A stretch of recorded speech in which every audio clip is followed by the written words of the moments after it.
Welcome to the online teaching of English class first year. I am Sabir Hussain. I am a lecturer in English in Islamia Inter College, Itawa. I have already taught you 6 paragraphs of the lesson Discovering Truth, the Saga Continues. Dear students, I am going to start the next paragraph today. But before I start the next paragraph, I would like to recall the main points of the paragraphs that you have already studied. Here they are. King Tut was a teenager when he died. He was about 9 years old when he sat on the throne of Egypt. He was the last heir of a powerful family. People of Egypt were surprised. They were amazed. They were flabbergasted when he sat on the throne of Egypt. They began to think how such a young boy would be able to rule over them. They were quite apprehensive about their future. Now, dear boys and girls, I also told you the name of Howard Carter. Howard Carter was a British archaeologist who in 1922 discovered King Tut's tomb.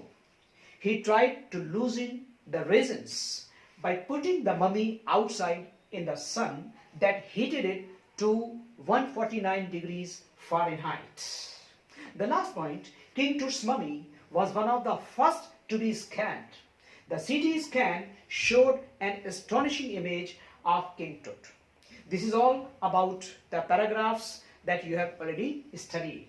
Now let us start the next paragraph 7. Archaeology has changed substantially in the intervening decades. Dear students, the first word archaeology.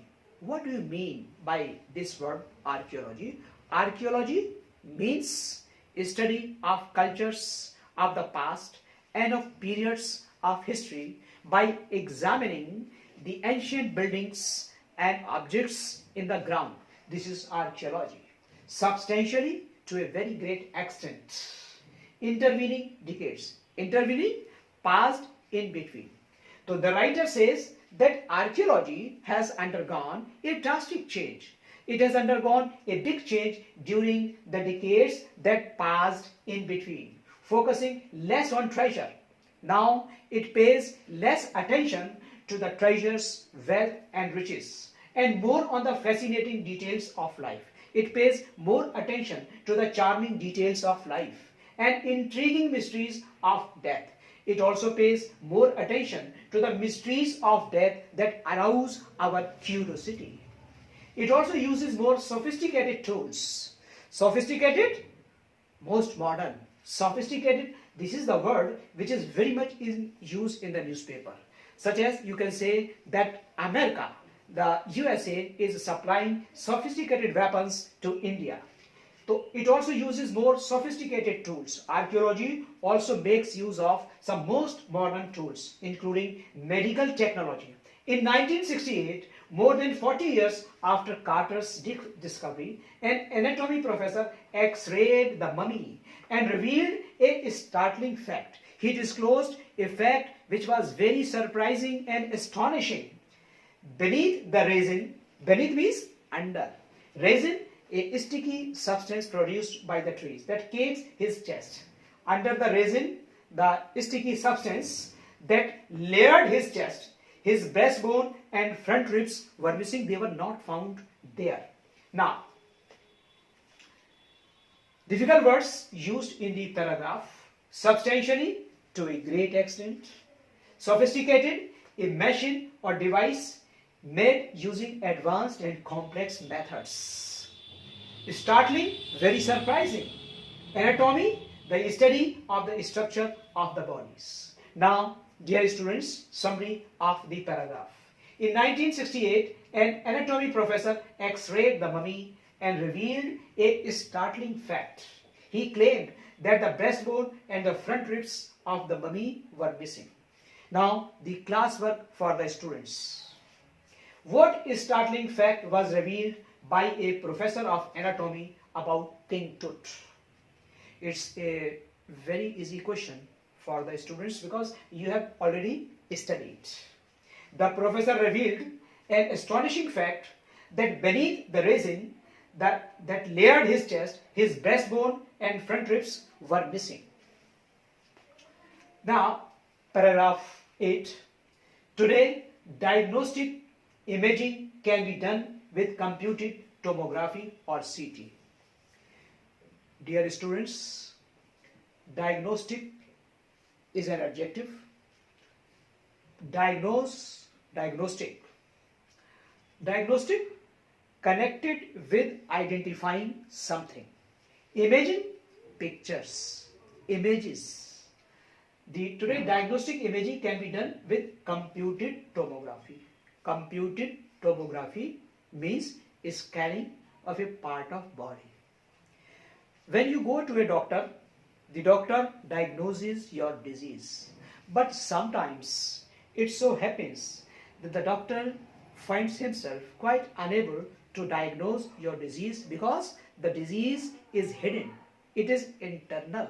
And then the doctor advises you to go and get a CT scan of a particular part of the body. Then you go and get the CT scan. Then the doctor very easily recognizes the nature of your disease. This is diagnostic imaging.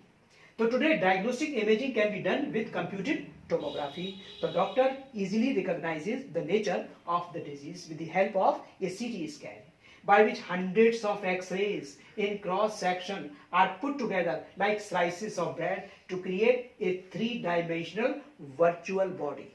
In the end, during the process, a three-dimensional image is created which is very close to the body which is real. What more would a CT scan reveal of truth than the X-ray?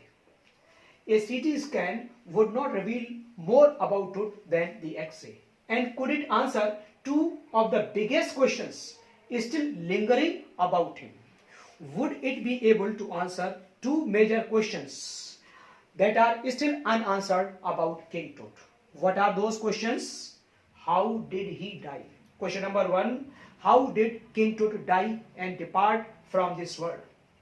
And question number 2. How old was he at the time of his death? What was the age of King Tut when he died, when he left this world for the heavenly abode? Now, dear students, difficult words used in the paragraph. Imaging, I have already told you. Imaging means pictures. Diagnostic, connected with identifying something, especially an illness. Lingering, slow to end or disappear. Virtual, almost or very nearly the thing described. Now, let us have a look at the summary of the paragraph. Today, computed tomography is used for diagnostic purposes. It provides the X-ray image of a body. A CT scan could not reveal more of truth than the X-ray. Now, classwork for the students. What were the two major questions still unanswered about truth? It's a very easy question, dear students.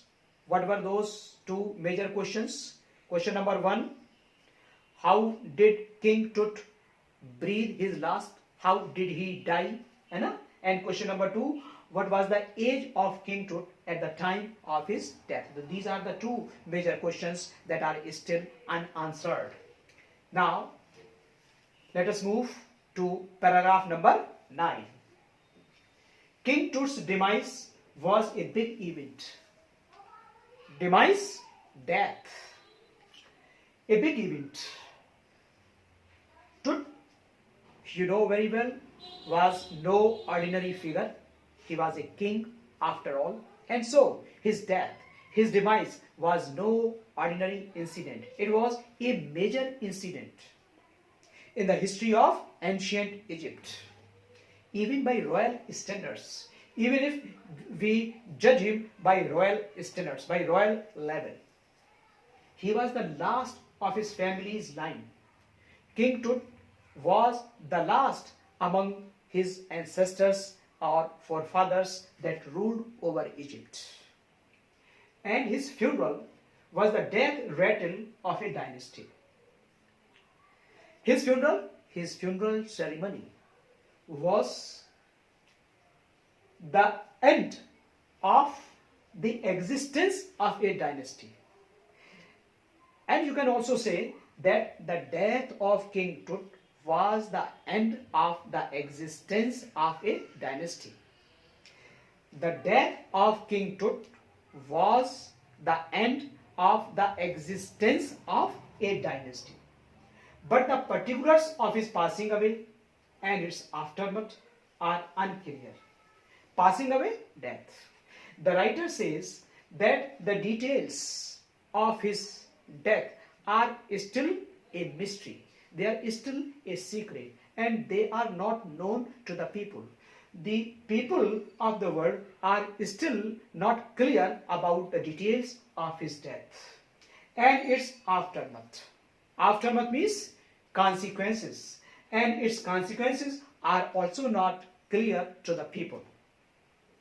Now, dear students, let us try to have a look at the difficult words used in the paragraph. Demise. Demise means death. I have already told you the meaning of this word. Event, incident. Aftermath, the result of an important event. Dynasty, a series of rulers of a country belonging to the same family. Particulars, details. Now, let us try to have a look at the summary of this paragraph. King Tut's sudden departure from this world was a major incident. You have already read that his sudden death, his demise was a major incident. His funeral was the end of a dynasty. His death was the end of the existence of a dynasty. That is, his dynasty came to an end with his death. The classwork for the students.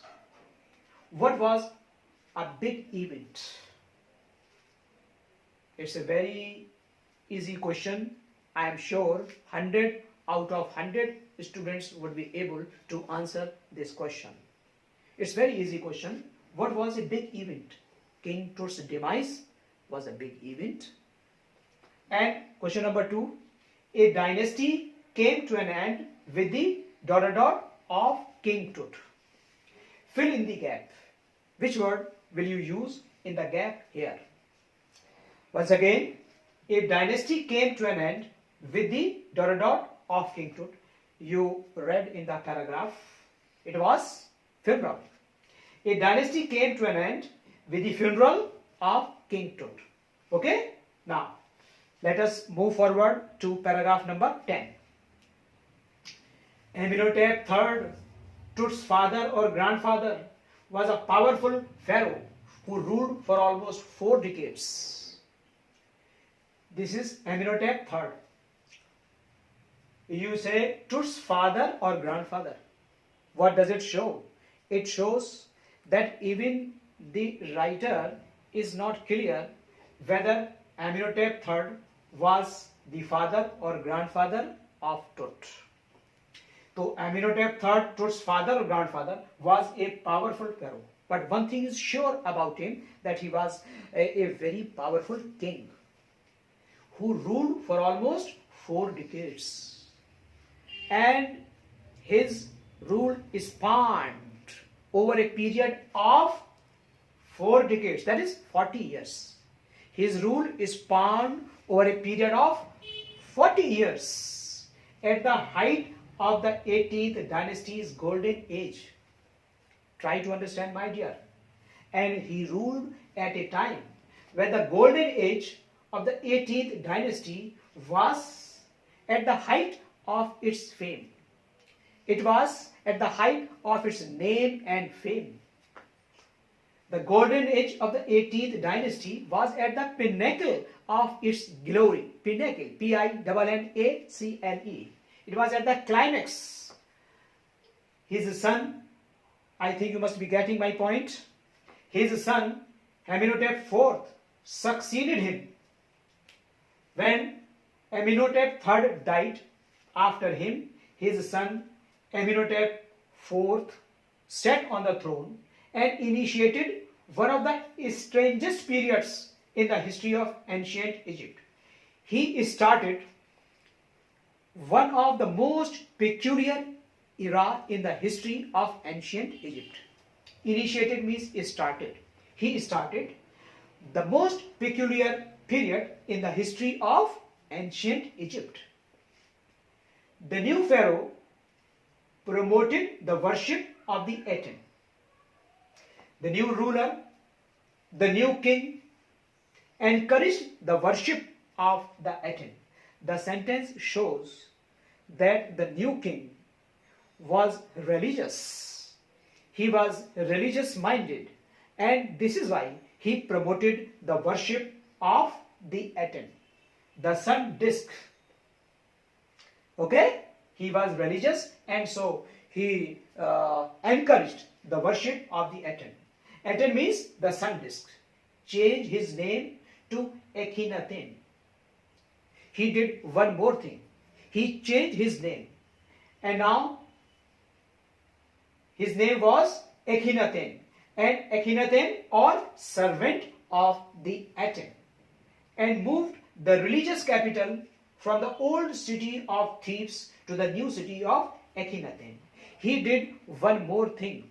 He shifted his capital to the new city of Akhenaten.